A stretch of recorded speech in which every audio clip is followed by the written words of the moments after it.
Morning all, and here we go. We are looking at a busy night in the NHL. It's Tuesday, so Tuesdays are the big nights. Tuesdays, Thursdays, and Saturdays. We got 11 games tonight. We've got all of these starting at 4 o'clock Pacific, 7 o'clock Eastern. So, that being said, we're going to start it off with the Kings in against the Bruins. And so for the Kings, it's been a pretty decent December so far after a pretty decent November. I mean, they're not really falling further off the track, is the thing with the Kings, but they're not winning enough games to get themselves back into it. So when you look at the overall record, and when you look at how far out of a playoff spot they are, you'd say, well, they're pretty much done, but they're still competitive. So for Boston, this is not the time to start getting lazy about this. Now, when you look at their records, 14, 18, and 3 for the Kings overall. Over their last 10, they're 4, 5, and 1.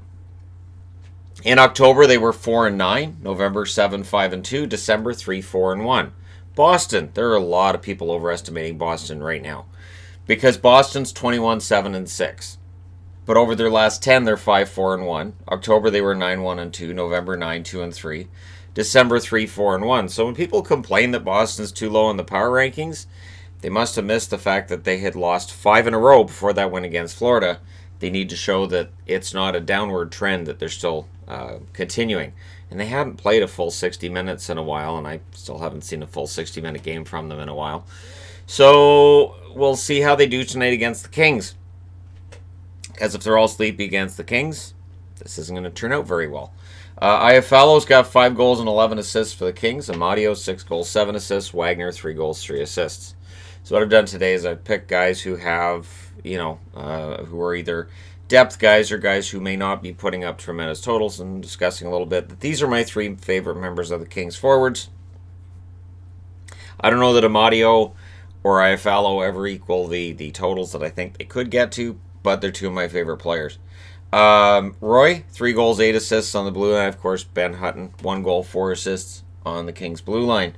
On the Boston side, Coyle, 6 goals, 10 assists. He's been doing very, very well, just not scoring points. Heinen, 5 goals, 8 assists. I think it's 6 games since Coyle's had his last point. Heinen, 5 goals, 8 assists. Corrali, 3 goals, 8 assists. On the blue line, McAvoy up to 12 assists. He's got to get that first goal. So I threw him on the board thinking maybe that'll get him his first goal. And then Grzelcyk, 2 goals, 7 assists on the blue line. He's having a very good season as well. Lots of depth all around for Boston. It's just recent results have not been in their favor for the most part. But we'll see if that changes tonight. Moving along. Buffalo is in against Toronto. So Buffalo, as they have made their climb now into second place. Toronto, 1 up, 1 down. 1 up, 1 down. 2 up, 2 down. They've got to start winning a lot more than they're losing, or they're not going to make the playoffs. Now, Buffalo's 16, 11, and 7 overall. Over their last 10, they're 5, 1, and 4. So they've only lost 1 in regulation in the last 10, or they've won 5 of their last 10. Depends how you look at it. In October, they were 9, 2, and 2. November, 3, 8, and 3. December, 4, 1, and 2. So they've only lost 1 in regulation through the whole month of December thus far.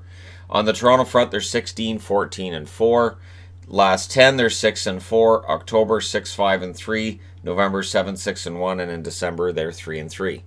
So there's things to like about what's going on with Toronto. There's, some worrying signs in various games, but the reality is that unless this team goes on some kind of a big, long winning streak, they are in danger of missing the postseason this year. Now, up front, Skinner, 11 goals, 7 assists from Buffalo. Noteworthy that he has not quite lived up to that contract thus far. VC, 4 goals, 6 assists. He's been hot and cold. And Gergensen's 5 goals, 4 assists. Video I did on guys who've reinvented themselves. He was mentioned plenty in the comments. I somewhat agree with Gergensen's. I just get the feeling with Gergensen's that I'm more frustrated that the offense isn't there for him at this stage. I still think there's more to give. Yoki Haru on the blue line, 3 goals, 7 assists, and Scandella with 2 goals and 5 assists for the Buffalo Sabres. Now, on the Toronto side of things, William Nylander, 11 goals, 12 assists, 23 points. 23 points in 34 games. He's playing well. But it's when you see those articles like he's arrived and he's playing that fantastic, he's that dominant. No. He's playing well, Leave it at that. Mikheyev, 5 goals, 13 assists for him. Spezza, 4 goals and 8 assists. I do think he likes playing under the new coach better than the old one, but we'll see how his totals go from here. On the blue line, Jake Muzzin, 3 goals, 10 assists. And Justin Hall with a goal and 9 assists. We can all agree he's having a breakout season of his own as well. And again, I didn't mention in those 2 videos I've done most recently where I was doing the list of players, but that's because Hall's been mentioned everywhere. And this is part of the whole Toronto media thing, right, where Hall's all over the place. And I'm like, all right, well, he's not unheard of and not somebody that nobody's talking about. All right, moving along. We've got Ottawa in Tampa against these guys, and Ottawa coming off of an embarrassing loss against Florida. This is a dangerous game. Ottawa has a way of bouncing back from games like last night. And so at 14, 18, and 2, they're a dangerous team for a below 500 team. Over their last 10, they're 3, 6, and 1. But if you look at it, in October, they were 3, 7, and 1. November, 8, 8, and 8 was their record. And in December, 3, 3, and 1. So they're 500 since the 1st of November. And they're still a dangerous team to a team like Tampa, who are 16, 12, and 3. Over their last 10, they're 4, 5, and 1. In October, 6, 4, and 2. November, 6, 5, and 1. And in December, 4, and 3. Much like Toronto, these guys just cannot get on a run. You keep waiting for that run, and it's not happening. Now, if they can win tonight, I think that's 3 in a row if they win tonight. I don't know, 2 or 3. Anyways, Tampa, no, because of the Washington game. So yeah, Tampa, we'll see what happens tonight. I've been very disillusioned just with the whole Tampa Bay. Just I don't know. I get the feeling that John Cooper's job should be a little bit more in danger than it necessarily is. That you get the feeling that it is. On the scoring front, Nemesnikov for Ottawa, 7 goals, 9 assists. White, 2 goals, 5 assists. Anisimov, 5 goals, 1 assist. Anisimov's played, I think, 16 games to get to that 5 goals and 1 assist. Borowiecki, 2 goals, 8 assists for Borokop. And Brandstrom, 2 assists for him on the blue line. I keep waiting for Brandstrom to break through as well. On the Tampa Bay front, Yanni Gourde, 6 goals, 10 assists. Paquette, 3 goals, 6 assists. He throws hits like nobody's business. And Joseph, 4 goals, 3 assists for him. Those are 3 guys who I think, not Paquette, but definitely Gourde and Joseph. I get the feeling there's a little bit more there offensively, especially Joseph. McDonough, 1 goal, 8 assists on the blue line, and Chernak, 2 goals, 2 assists. So, this is a game Tampa should win. This is a game that should be relatively easy by hockey game standards. However, Ottawa has a way of outworking their opponents. So if Tampa doesn't show up with their work boots on tonight, of course they have to take their work boots off and put skates on, or they're going to look ridiculous out there. But if they don't bring that work ethic, Ottawa will beat them. All right, next up, Nashville in against the New York Islanders, and again, these all start at the same time. Nashville's 15, 12, and 5 overall. They're coming off that win against the Rangers. This is a team that needs to go on a winning streak as well. There are a lot of teams that are just kind of meandering around, and their record is okay over short periods, but they really need to go on a nice 7 or 8 game winning streak to really, solidify their standings, because Nashville's not in the playoffs right now. Now, over their last 10, they're 5, 3, and 2. In October, they're 8, 3, and 2. November, 4, 7, and 2. And so far in December, they're 3, 2, and 1. So they seem to be turning it around. On the Islanders front, they're 22, 7, and 2.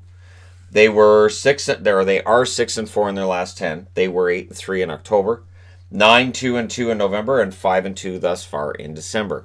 So there hasn't been any extended slumps at all for the New York Islanders this season.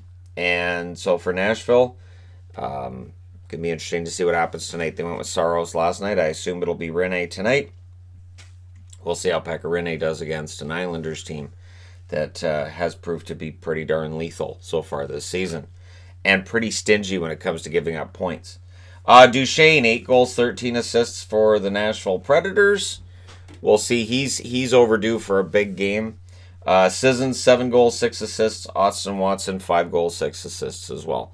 I think of Austin Watson kind of like a Tom Wilson light. He does a lot of the agitating.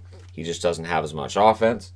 On the defensive side of things, Dante Fabro, 3 goals, 5 assists. Ham Hughes with 5 helpers on the blue line. On the Islanders side, Brassard, 7 goals, 10 assists. He's been excellent. Great value for that contract. Eberle, 3 goals, 9 assists for him. Cizikas, 4 goals, 4 assists. Casey Cizikas' role with the Islanders is likely understated. We'll get into unsung heroes for teams at some point over the next couple of weeks, I would imagine. And Cizikas, for me, would be the vote on the Islanders. On the blue line, Pelech, 1 goal, 6 assists. Boychuk also has 1 goal and 6 assists for the Islanders, who are a very deep organization, and it's just, what a good team. Who knew that Garth Snow basically had a good team, just some little tweaks here and there, and it's worked out pretty well. And, of course, Barry Trotz behind the bench helps, and having the best goaltending coach in the league also helps. That being said, I need to change boards. Alrighty, and the next game is Anaheim and Philly. This one also starts at 4 o'clock Pacific, 7 o'clock Eastern. So we've got 5 games starting at the same time. Half an hour later, the 6th starts. Half an hour after that, the 7th. And then an hour later, the 8th starts. Anaheim, well, 1 up, 1 down for them. And for Philly, they've lost their last 2 games by lopsided scores. Now's the time to pull yourself out of it. They've got to pull themselves out of it. Because they've got the Rangers breathing down their necks, even though the Rangers lost last night. Now, the Anaheim Ducks, 14, 15, and 4 overall. Over their last 10, they're 4, 5, and 1. October, they were 8 and 6. November, 3, 6, and 4. And December, 3 and 3. Being at or below 500 isn't going to make the playoffs, and they're really on the verge of being pretty much completely out of it. Kasha, 3 goals, 9 assists. Steele, 2 goals, 8 assists. Troy Terry, 3 goals and 5 assists. And when I say completely out of it, I mean 10 or more points. And when people go, what about St. Louis? St. Louis was never 10 points out of the playoffs last year. The furthest they fell out of the playoffs, I believe, was 7 points.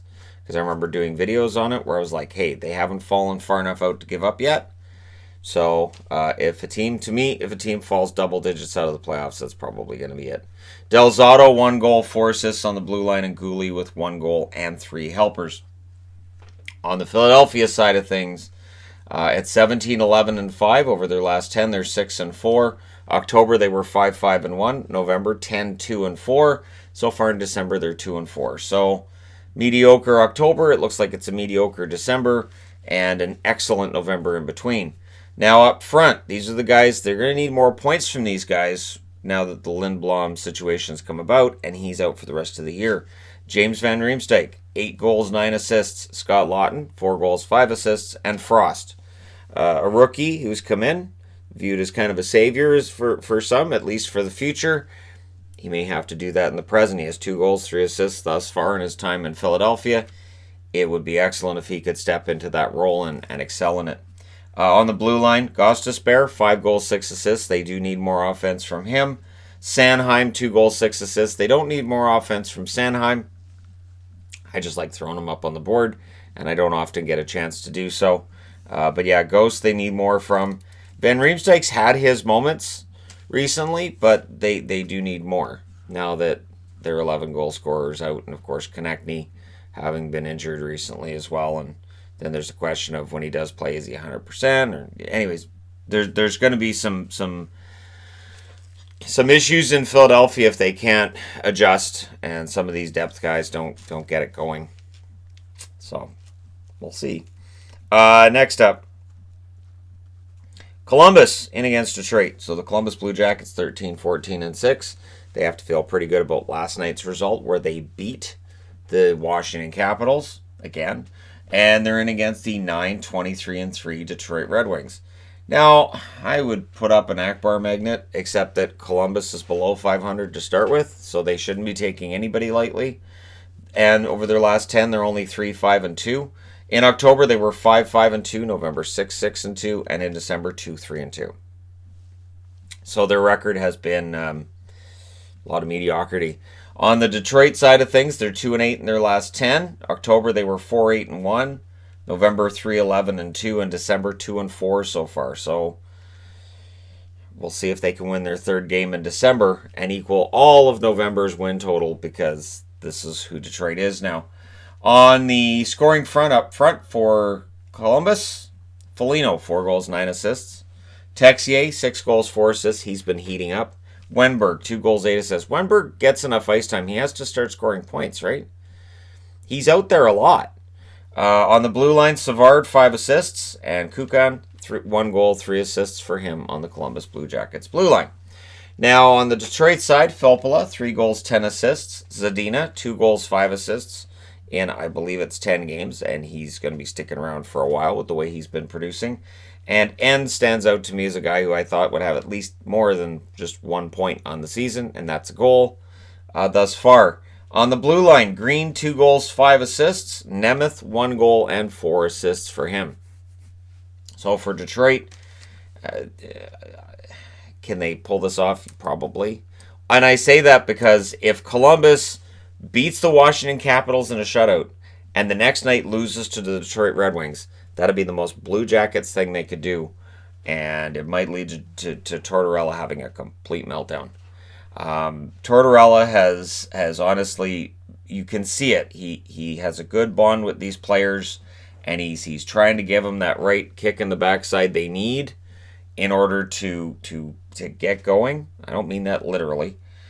And it works for a game or two, and then it falls off. And you can see his frustration as things go back into mediocrity. And he can sense this team could potentially be better. Now, they played Korpisalo last night. Does Merzlikins play tonight? Does he get a chance for his first win of his career against Detroit? Might be his best chance. Moving along. 5 o'clock, my time, 8 o'clock Eastern, we'll see Carolina in against Winnipeg. This should be fun. Both teams are 20-11-2. Yeah, and both teams are 4-1-1 in December. That's fun. Both teams are playing pretty darn well. 6-3-1 is the record for Carolina in their last 10. Winnipeg 7-2-1. In October, Carolina was 8-3-1, whereas Winnipeg was 6-7. In November, Carolina 8-7. And Winnipeg 10-3-1. And as I said, they're both 4-1-1 in December. These teams are playing pretty well darn near identical all throughout. That's where we've ended up. And we'll see how things turn out tonight. Jordan Staal, 3 goals, 7 assists for the Carolina Hurricanes. I keep waiting for his scoring to come back. McGinn, 3 goals, 4 assists. And Martinook, 2 goals, 4 assists. Assistant captain. And really, He's a guy that if he's playing really, really well, you could basically guarantee that they're going to get a win, even if he doesn't get a point. Edmondson, 3 goals, 6 assists. I've recently discussed how well he's been playing, and the points for him are pretty good. And Gardner, 2 goals, 6 assists. He hasn't been playing as well. So Gardner, who's the offensive defenseman, has got less points than Edmondson, and the overall defensive picture with Gardner has been pretty poor. It'll be interesting to see what Don Waddell does with Jake Gardner after this year. On the Winnipeg side of things, Roslovic, 6 goals and 7 assists. Lowry, 4 goals, 3 assists. And Andrew Kopp, 5 goals, 9 assists. He's been excellent. On the blue line, Beaulieu, 2 assists. Potato, 2 assists. Very interesting nondescript defense deployed by the Winnipeg Jets. And yet it works. It's worked because Hellebuck has been fantastic. I would expect him tonight, Mrazek tonight. And we should see a very fast game between these teams. Both of them young, highly skilled teams who are capable of playing that high-tempo NHL style that we all love so much. Next up, Pittsburgh in against Calgary. So Pittsburgh now doing the trip through Western Canada. They couldn't have picked a better time to hit Edmonton and Vancouver. Calgary, on the other hand, though, this is a good test early. Pittsburgh is 19-10-4. Over their last 10, they're 7-3. This is without players. October, they're 8-5. November, 6-4-4. And in December, 5-1. On the Calgary side of things, over their last 10, they're 8-1-1. October, 7-6-2. November, 6-6-2. And in December, 5-1. So both teams have won 5 out of 6 in the month of December. And they both have similar records, although Calgary, in getting here, has had the harder time than Pittsburgh, who all they've had to deal with is everybody getting hurt. Now, scoring-wise, Simone, 2 goals, 11 assists for Pittsburgh. Bluger, 4 goals, 5 assists. Everybody knows I love Teddy Bluger. Aston Reese, 4 goals and 3 assists up front on the blue line. Marino, 3 goals, 10 assists. He's not exactly under the radar, Marino. I mean, it's been talked about a lot because they stole him from the Edmonton Oilers. They picked him up from Edmonton in the summer for a 6th-round draft pick and signed him, and he has been excellent. He's actually the exact type of defenseman the Oilers need, so that's where that hurts. Schultz, 2 goals, 6 assists on the blue line, also picked up from the Oilers years back. Marino's outperforming him right now as a rookie.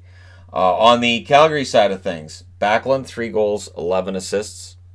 Lucic, 3 goals, 5 assists. But lately, things seem to be picking up for Lucic. I know I've said it before. And Jankowski has 1 assist in 31 games. I am stunned at Jankowski's complete and total vacuum as an offensive player. But it's been better under the new coach than it was under the old coach, so we'll see if Jeff Ward's able to, get a goal out of him. Jankowski scored 17 goals in a season previously, so I'm not sure what happened here.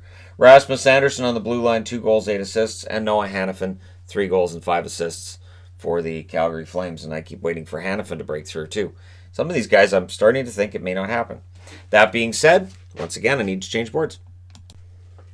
Alrighty, Montreal in against Vancouver. It does not get easier for the Canucks. Now, and I say this because I know it's Montreal, but there are a lot of Montreal fans that come out, especially when Vancouver isn't playing particularly well. And Vancouver's not playing particularly well right now, coming off of that back-to-back situation against San Jose and Vegas where they dropped both. And they didn't look like they were ready to win either. Now, they allow the first goal a lot. Montreal is a team that gets those fast strike goals quite often when they're playing well. It's a potential disaster for Vancouver tonight. Montreal's 15, 12, and 6. Now over their last 10, they're 4, 5, and 1. So they're not exactly storming down the doors of the playoffs either. October, 7, 4, and 2. November, 4, 5, and 4. So far in December, they're 4 and 3.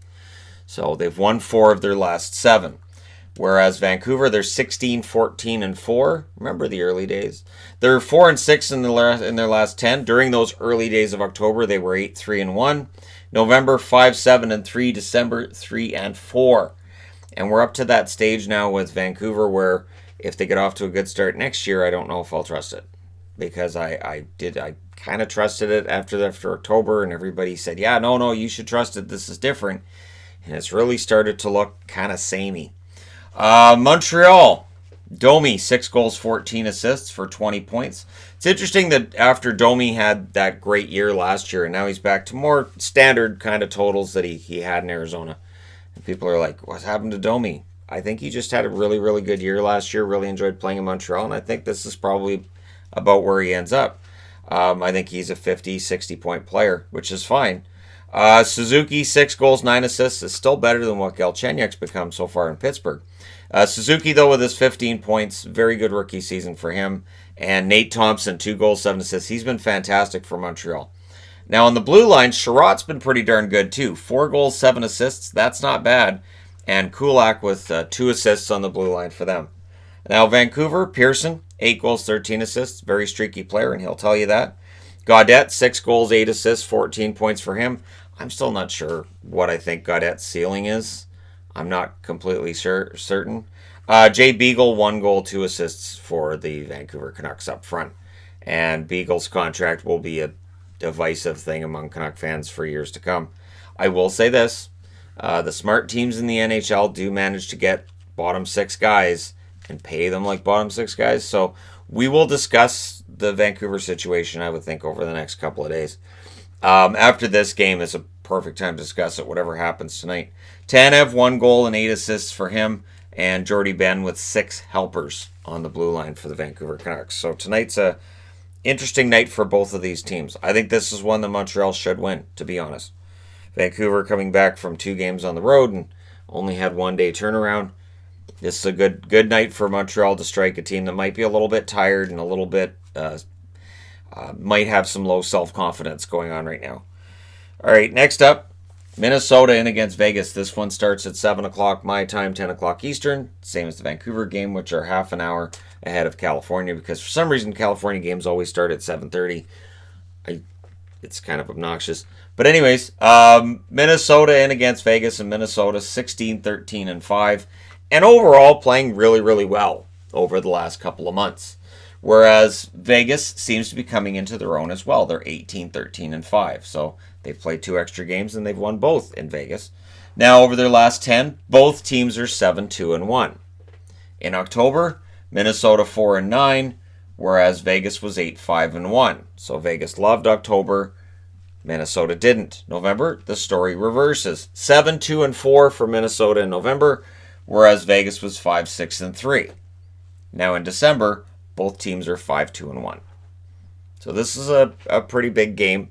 This may end up being low-key the game of the night. Absolutely could be. Scoring-wise, Zach Parise, 13 goals, 6 assists for 19 points. Zuccarello, 7 goals, 11 assists. And they've both been hot and cold up front for Minnesota. And Cunnin, who seems to be getting it together offensively, 7 goals, 5 assists right now for him for 12 points. On the blue line, Matthew Dumba, 3 goals, 6 assists. That's a disappointing total for him, though, so far this year. Susie, who's been fantastic, 4 goals and 4 assists overall. On the Vegas side of things, Marchessault, 10 goals, 14 assists for 24 points. Nosek got off to a fast start as a scorer, and he's still stuck at 4 goals, 2 assists. But his energy line is really important to Vegas. Zykov, 1 goal, 2 assists. After that 20-game suspension, it looks like he's getting it together. He had the goal against Vancouver. We'll see if he can get another one tonight against Minnesota and officially make it a streak. On the blue line, Haig, 6 assists. Merrill with 3 assists. And Haig's one that I think there's a lot of offensive upside there. But this should be a really fun one. And you're looking at the gray jersey of Vegas and the white jersey of Minnesota. It's a nice game to watch that way, too. The aesthetics of the jerseys are pleasing. Put it that way. All right. Yes, that's important. I can see people now. That's not important. It's important to me. It's always important to me, even when I was a kid. Last game of the night is Arizona in against San Jose. So here we go. The beginning of the Taylor Hall era in Arizona.